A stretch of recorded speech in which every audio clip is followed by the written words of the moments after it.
जी नाज़रीन, प्रोग्राम में फिर आपको खुशामदीद कहते हैं। डॉक्टर फरहान अली में ज्वाइन कर रहे हैं प्रोग्राम में। डॉक्टर साहब मेडिकल स्पेशलिस्ट हैं और डॉक्टर साहब कैपिटल हॉस्पिटल इस्लामाबाद में अपनी खिदमत अंजाम दे रहे हैं।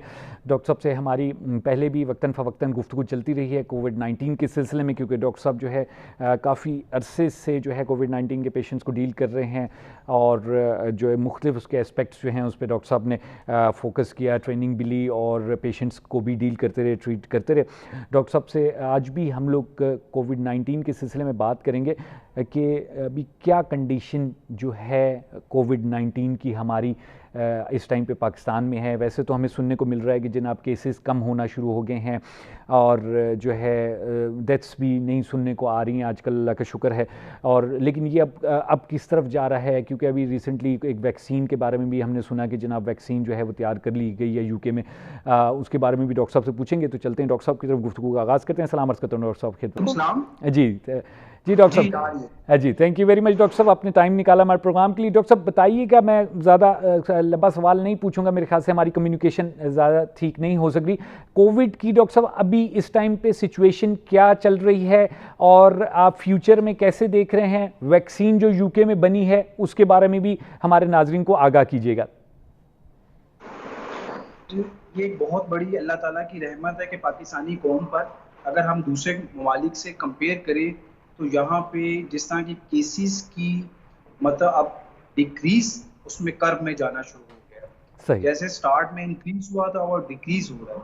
अगर हम देखें कि मोर देन 2,70,000 अगर केसेस हमारे पास डायग्नोज हुए थे जी। तो वो जो रिपोर्ट हुए थे केसेस, तो अभी सिर्फ जो एक्टिव केसेस हैं वो सिर्फ 25 से 26,000 तक रह गए हैं।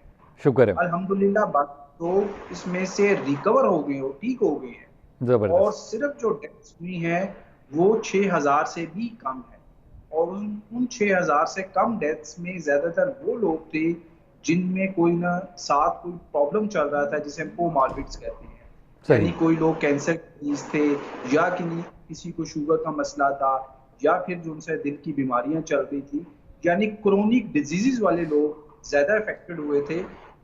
और यंग जो लोग थे वो बहुत कम इफेक्टेड हुए थे। डेथ्स तो हुई हैं लेकिन उस लिहाज से जो डेथ रेट है दूसरे कंट्रीज के लिहाज से बहुत कम है।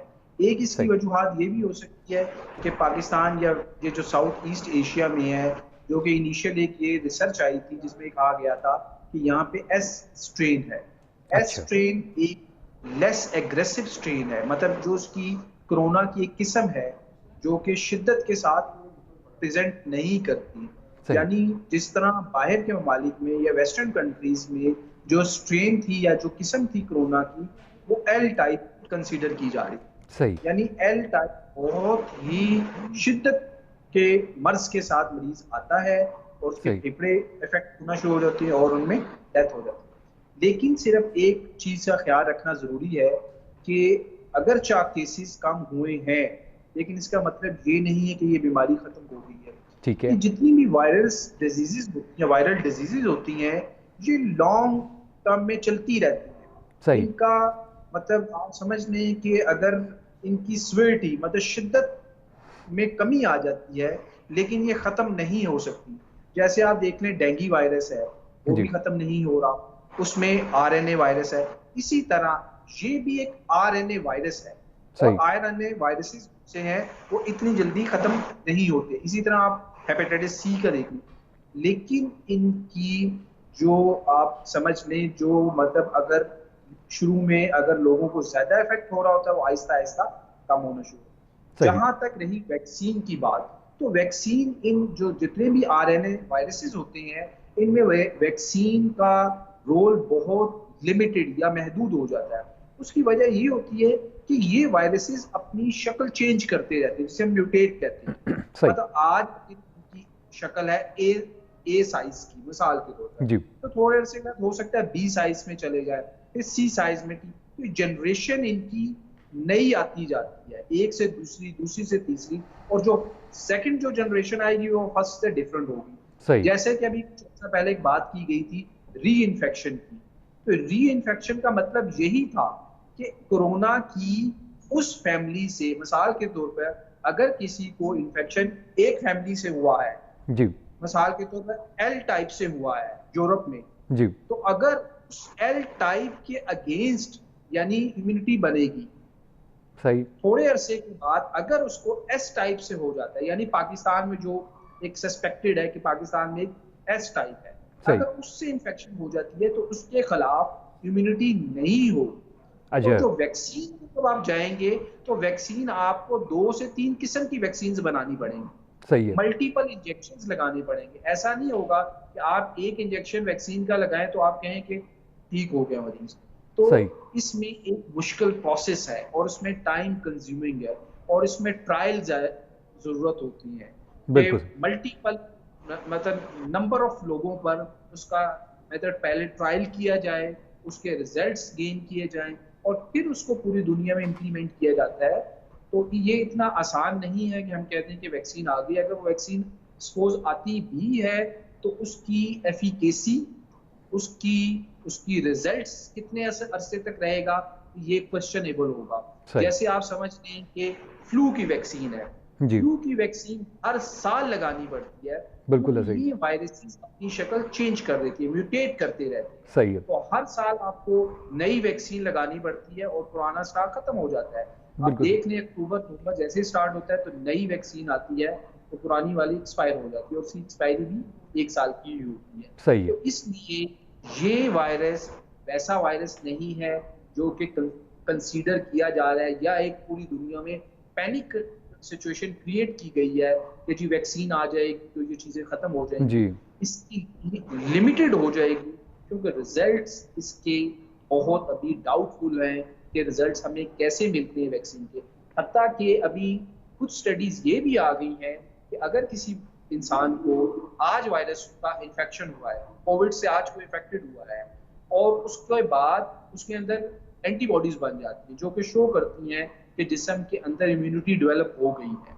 अब हमने कुछ केसेस में ऐसे में देखा है कि जिन लोगों को मार्च के अंदर इन्फेक्शन हुई थी, जी। अब जुलाई और अगस्त का महीना स्टार्ट हो गया तो वो एंटीबॉडीज की क्वांटिटी जो लेवल थे वो ऐसा ऐसा डिक्रीज होते जा रहे हैं। अब अच्छा। ये भी एक क्वेश्चनेबल क्वेश्चन आ गया है, जी। क्या कि ये इम्यूनिटी कितने अरसे तक चलती है? ठीक। ऐसा तो नहीं कि 6 महीने के बाद दोबारा वो लोग उसके साथ इफेक्ट होना शुरू। तो सही। ये भी चीजें बहुत सी ऐसी हैं जिन पे रिसर्च चल रही है। जब तक 1 साल कंप्लीट नहीं होता, पूरी दुनिया का डाटा नहीं आता, चीजों के मुतालिक कहना बहुत मुश्किल है। सिर्फ इस बीमारी का इलाज एहतियात ही है सही। क्योंकि ये सांस की बीमारी है। आप सांस के एंट्रेंस के पॉइंट्स को कंट्रोल में रखें, इस बीमारी से हम बच सकते हैं। यानी नाक और मुंह ऐसी जगह है जहां से बीमारी के जरासीम अंदर वायरस एंटर होता है। तो जैसे भी शुरू में भी इतने प्रोटोकॉल्स इस चीज के बन चुके हैं कि हम जो जी। उनसे इन्हीं चीजों को एहतियात करते हैं। यानी हमें चाहिए कि हम अपनी लाइफ में इस चीज को इम्प्लीमेंट कर ले, जरूरी हिस्सा समझ लें। हमने हैंड वॉश करने हैं और मास्क पहनना है, जब भी गैदरिंग में जाना है मास्क पहनना है ताकि इस वायरस से हम बच सकें। ये बात मानने वाली है कि इसकी मतलब शिद्दत कम हुई है लेकिन बीमारी अभी खत्म नहीं हुई नहीं। क्योंकि अभी भी केसेस आ रहे हैं लेकिन उस रफ्तार से नहीं आ रहे जैसे शुरू में आते थे। बिल्कुल सही। सही। अच्छा डॉक्टर साहब ये बताइएगा कि पॉसिबिलिटी है कि जो यूरोप में जो इसकी स्ट्रेन है वो खुदा ना खास्ता हमारे यहाँ आ जाए, और यानी ये पॉसिबिलिटी दी जा सकती है? जी बिल्कुल हो सकता है पॉसिबिलिटी। उसकी ट्रैवलिंग के ऊपर है। सपोज अगर किसी को एल स्ट्रेन से इन्फेक्शन है और वो एक कैरियर फेज में है जी। और वो यहाँ पर मूव करके आ जाता है तो वो मतलब दूसरों को ट्रांसमिट तो कर सकता है। बिल्कुल सही। तो पॉसिबिलिटी है क्योंकि ये वायरल इन्फेक्शंस को कंट्रोल करना इजी काम नहीं होता, आसान काम नहीं होता जी। क्योंकि ये चलती रहती हैं और ये पूरी दुनिया में इसका चलता रहेगा लेकिन शिद्दत कम हो जाएगी, सही है। मतलब स्वेट ही कम।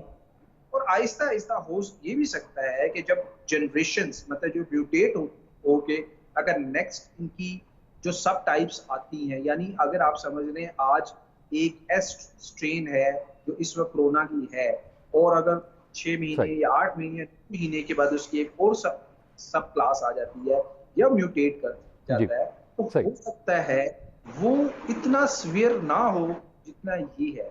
तो सही। वो जो सिवियरिटी जो उनसी है विद पैसेज ऑफ टाइम कम हो सकती सही, है, लेकिन उसके लिए भी एक एटमॉस्फेयर चाहिए होता है। बिल्कुल ऐसा सही, नहीं हो सकता सही, आज ये वायरस चल रहा है तो हफ्ते या 2 हफ्ते के बाद इसके अंदर म्यूटेशन हो जाती है, बिल्कुल उसमें सही, मल्टीपल फैक्टर्स इन्वॉल्व होती हैं, बैक्टीरियल इन्वॉल्वमेंट हो जाती है, सही, मतलब बैक्टीरियल रिपीटेड हुई है, इसके अलावा इन्वायरमेंट के एटमॉस्फेरिक सही, इफेक्ट्स क्या है, और बिल्कुल मल्टीपल ठीक, चीजें जो हैं, जो उसकी जेनेटिक्स जीन्स की जो जेनेटिक मटेरियल होता है उसके अंदर चेंजेस ले आती चेंज हैं। हो। तो डॉक्टर आप साहब बहुत शुक्रिया एक अदा करते हैं डॉक्टर साहब आपका, अच्छा माजरत के साथ बिल्कुल टाइम हमारा ख़त्म हो चुका है। थैंक यू वेरी मच, आपने डॉक्टर साहब हमारे नाजरीन को अपडेट किया कि इस टाइम सिचुएशन कोविड-19 की क्या है।